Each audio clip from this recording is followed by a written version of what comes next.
Now, President Trump's medical team has offered conflicting reports on his health, though they do confirm he has taken a steroid that's typically given to COVID-19 patients who are seriously ill.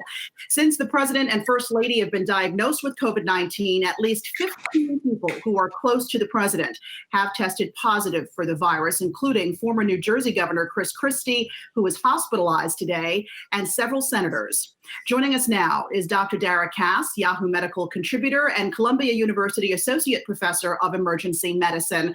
Good morning, Doctor. I know it's been a busy few days for you. Let's begin with the president possibly being released from the hospital today. Someone given his age, his condition, is it too early to your mind for him to be released?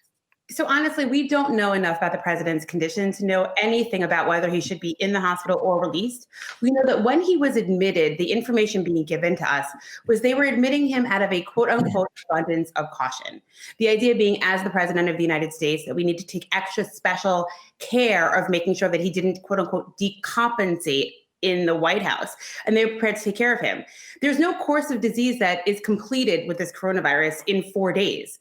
And so it's surprising to a lot of us that given the number of medications he's received, the conflicting evidence about his vital signs, that they would now stop being cautious and be frivolous with his care by bringing him back to the White House and not actually seeing him through what is the very concerning second phase of this disease, which happens only beginning probably day 6 through day 10 or 12. Remembering also that patients that are hospitalized have prolonged courses, not the mild or asymptomatic courses we expect to see, which would be less than 10 days.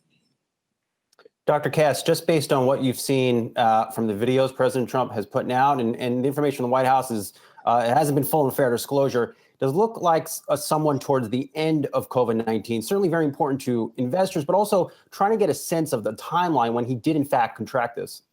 So again, remembering that this virus is not different just because he's the president of the United States. And so the videos we're seeing are inconsistent with the treatment he's getting. Why is a patient getting IV steroids or experimental treatments, walking around in a suit, or leaving the hospital, putting other people at risk? So it's unclear to me exactly when this virus started. We don't know when his last negative test was. We don't know how long he was symptomatic. We have a window of 2 to 3 days by which he was likely test negative, but then testing positive. Was he symptomatic Wednesday or Thursday? We don't know this. And then if he was symptomatic and exposed, was he in front of other people without a mask? And how many of them are now dealing with this coronavirus because of his exposure? You know, Doctor, there's been a lot of talk about just how President Trump's administration has been using these rapid tests to figure out if people around the president are positive or not. And many are saying that those rapid tests have actually fueled this White House cluster that we're seeing. They say that they've treated them sort of like metal detectors, that there is a high degree of false negatives coming from these tests. Is that the issue, the way that they were actually testing people around the president? So actually, that's not the issue. And I certainly think that's not the issue the American people or businesses should be focusing on. Testing is a great and reliable way to make sure that nobody is currently infected around you, but does not prevent A, people from getting through that haven't been tested, or B, the possibility that somebody is early in the disease testing negative, but will test positive the next day. And the best way to do that is to continue with mask wearing and distancing and responsible spacing. It's the fact that at the Rose Garden, when there was clearly somebody who was infectious and probably positive enough to give it to a dozen people at that event, that there was nobody wearing masks, or certainly not anybody of significance, and there was no social distancing and a lot of indoor events. It's the behavior of this administration and the people around them in those windows of time when somebody could have been infected that actually got us to the point we're in now.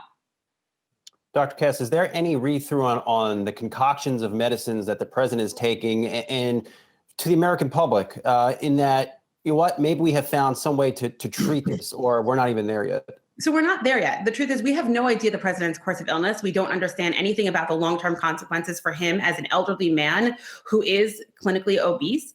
And we need to understand the interaction between these medications. He's getting an antibody cocktail instead of actually convalescent plasma, which is interesting as a choice, right? We know this administration pushed through an EUA for convalescent plasma, but when they had to give something to the president, they chose the Regeneron antibody cocktail. I can't say that's not the right choice. I think this antibody cocktail is very promising, but it was used in outpatients, not hospitalized patients. And it hasn't done anything except for shorten a course of symptoms. It hasn't changed whether or not somebody lives or dies. Again, this is all early data. So I think that we can watch what the president is getting, but we do need to take note that the two medications that he touted from a podium at the White House as being, earth-shattering and game-changing, both hydroxychloroquine and convalescent plasma, neither of them were given to him when he was in fact ill.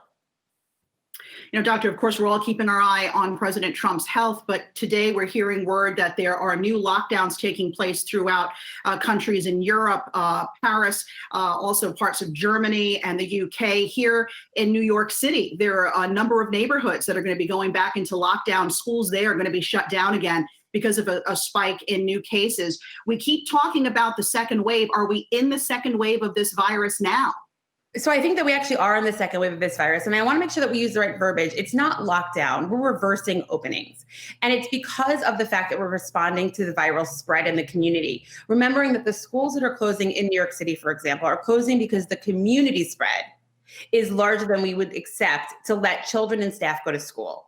And what we need to do is continue to get that community spread back down.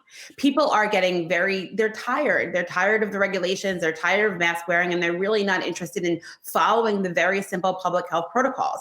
But like we've seen from the White House as an example, if we don't continue to wear a mask and stay distant when our viral levels are low, the minute that there's a breach in the system, it can really expand and, spread exponentially.